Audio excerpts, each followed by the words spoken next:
वो कहते हैं ना, रांझा रांझा कर दे मैं आप पे रांझा हुई। बाबर आजम के स्ट्राइक रेट को डिफेंड करते करते करते राशिद भाई जो है ख़ुद ही बाबर आजम के स्ट्राइक रेट के ऊपर बोल पड़े हैं। राशिद भाई ने रिसेंटली वो परफॉर्मेंसेस शेयर की हैं अपने सोशल मीडिया के ऊपर पाकिस्तान क्रिकेट टीम की इन 2025। तो उसमें ही सेड के साहिबजादा फरहान हैज़ बिकम वो सबसे प्रोलिफिक बैटर रहा है पाकिस्तान का T20 इंटरनेशनल्स में। ठीक है, वो कुछ शक भी नहीं है। 26 इनिंग्स हैं साहिबजादा फरहान की, 771 रन हैं। बैटिंग एवरेज वो है 30.84 की, यानी कि ऑलमोस्ट 31 की। Strike rate is 133.62। 7 50s हैं। ICC में रैंक्ड है 6। अच्छा, फिर राशिद भाई आगे ये कहते हैं कि सलमान अली आगा, बाबर आजम, उस्मान खान, इन तीन का उन्होंने नाम लिया है कि यार इनको ना अपने स्ट्राइक रेट्स बेहतर करने पड़ेंगे। अब टू सम एक्सटेंट बात ठीक है, ये नहीं मैं कहूँगा कि नहीं नहीं राशिद भाई क्या बात कर रहे हैं, उसकी रीज़न मैं आपको बताता हूँ। सलमान अली आगा ने 32 इनिंग्स में 625 रन बनाए हैं। बैटिंग एवरेज 26 की है, ठीक है, और स्ट्राइक रेट 115 का है। 5 50s हैं। अच्छा, फिर बाबर आजम में सिर्फ 8 इनिंग्स हैं, 206 रन हैं, 34.3 की बैटिंग एवरेज है, ठीक है, विच इज़ दी हाईएस्ट, लेकिन स्ट्राइक रेट 114 का है। उस्मान खान की 7 इनिंग्स में 103 रन हैं, batting average same like 34.3 Babar Azam के, स्ट्राइक रेट इज़ 117, 114 और 115। ये स्ट्राइक रेट्स तो सवाल ही पैदा नहीं होता कि आप एक्सेप्ट कर लें। लेकिन अब इसमें आप ये नहीं कह सकते कि वो फिर बात वही आ जाएगी कि सारा मलबा बाबर आजम के ऊपर डाल दें। एक तो बाबर आजम के नंबर ऑफ़ मैचेस कम है, इवन उस्मान के भी कम है। दूसरा आपको ये देखना पड़ेगा कि उस्मान को उसका प्रॉपर नंबर नहीं है। उस्मान टॉप ऑर्डर का बैटर है, वो नीचे खेल रहा है लोअर मिडल ऑर्डर में। तो एक चीज़ तो आपको उसको एज ये देना पड़ेगा, वो थोड़ा सा ज़रा ना उसको थोड़ा होता है वो स्पिनर्स के अगेंस्ट, और ज़रा ना काचा माचा है उसका थोड़ा। बट मज़ीद आगे वो खेल पाता है या नहीं, अभी तो ये भी हमें नहीं पता। हमें नहीं पता कि वर्ल्ड T20 में हमारा विकेट कीपर कौन होगा। आपको पता है? मुझे तो नहीं पता, ऑनेस्टली मुझे नहीं पता कि उस्मान होगा, हारिस होगा, रिजवान होगा, कौन होगा।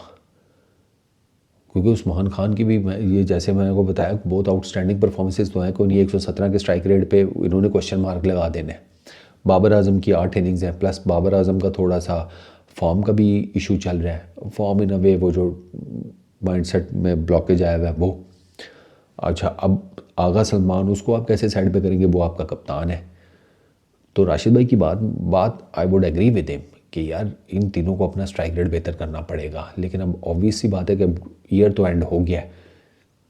अब आपने जनवरी में एक सीरीज़ खेलनी है श्रीलंका में जाकर 3 T20 इंटरनेशनल मैचेस की, ठीक है, दम्बोला में।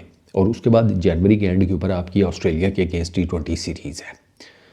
तो ये टोटल मेरा ख्याल है 3 और 3 6 ये मैचेस हैं।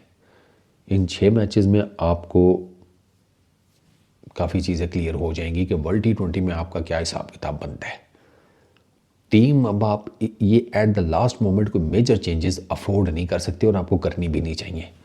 आपके प्लेयर यही हैं, खेलेंगे यही, ठीक है। साहिबजादा फरहान का एक इशू जो मैंने, वो सिर्फ साहिबजादा फरहान का तो खैर नहीं, वो हमारे बाकी भी बैटर्स का है, वो है नंबर ऑफ़ डॉट बॉल्स का।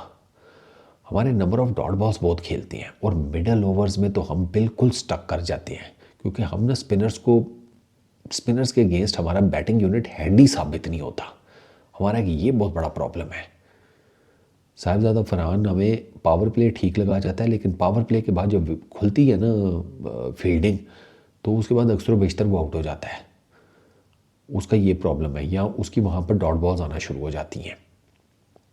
ये फिर उसी मिडल ओवर्स में आपको आगा ये बाबर या वो बाकी सारे वो इस वजह से स्टक कर जाते हैं क्योंकि वहाँ पे स्पिनर्स लगी होती हैं, फील्ड खुली हुई होती है, और हम ना उनको मार नहीं पा रहे स्पिनर्स को। और प्लस हमने ट्राई नेशंस हमने ना इस साल में, अब देखें बांग्लादेश की विकेटें कैसी थी आपको पता है, वेस्ट इंडीज़ की कैसी थी आपको पता है। अच्छा, हालांकि हम वेस्ट इंडीज़ में जीते थे, फिर भी ट्राई नेशन सीरीज़ में हमें कैसी विकेटें मिली, वो शारजा वाली वो आपको पता है। एशिया कप में किस किस्म की विकेटें थी वो आपको पता है। तो हमारा थोड़ा सा प्रॉब्लम ये रहा है कि हमें उस तरह की ना प्योर T20 इंटरनेशनल बैटिंग विकटें मिली भी नहीं, वरना अगर मिल जाती तो ये स्ट्राइक रेट्स शायद थोड़े बेहतर होते हैं। ये मुझे ये लगता है कि इसमें ना सिर्फ इन लोगों को कोसना नहीं बनता, इनके स्ट्राइक रेट्स कम है, लेकिन उसमें आपको ना थोड़ा सा ये भी देखना चाहिए कि इन लोगों ने किस टाइप की विकेट्स के ऊपर खेला है। अब शारजा में, दुबई में, वेस्ट इंडीज़ के अंदर आपको स्पिनर नहीं फंसाएगा तो और कहाँ पे फंसाएगा? आपके घरों के बरामदों में है, आपके वो सीमती कोठों के ऊपर नहीं, इन विकेटों के ऊपर तो वो पकड़ लेते हैं। और आपने देखा है यार, इन विकेटों के ऊपर आपके स्पिनर्स जिसे कहते हैं साह नहीं लेने, उस साए मयूब नहीं साह लेने देता था यार, जुमा 8 दिन ही हुए उसे स्पिनर बने हुए। उसका कैरम बॉल जो है वो इतना इतना स्पिन कर रहा होता था। तो वो थोड़ा सा ना ये भी एक फैक्टर है, अपने जेहन में रखिएगा। बाकी अगर आप मुझसे सिर्फ नंबर गेम के हिसाब तक पूछें तो यस, आगा जी, बॉबी भाई और उस्मान खान, ये अपना स्ट्राइक रेट इनको इम्प्रूव करना चाहिए and I am pretty much sure इंशाल्लाह ये कर लेंगे। मुझे इनसे उम्मीद है और मुझे अपनी टीम से ही उम्मीद है कि वो इंशाल्लाह वर्ल्ड T20 में तगड़ा खेलेगी।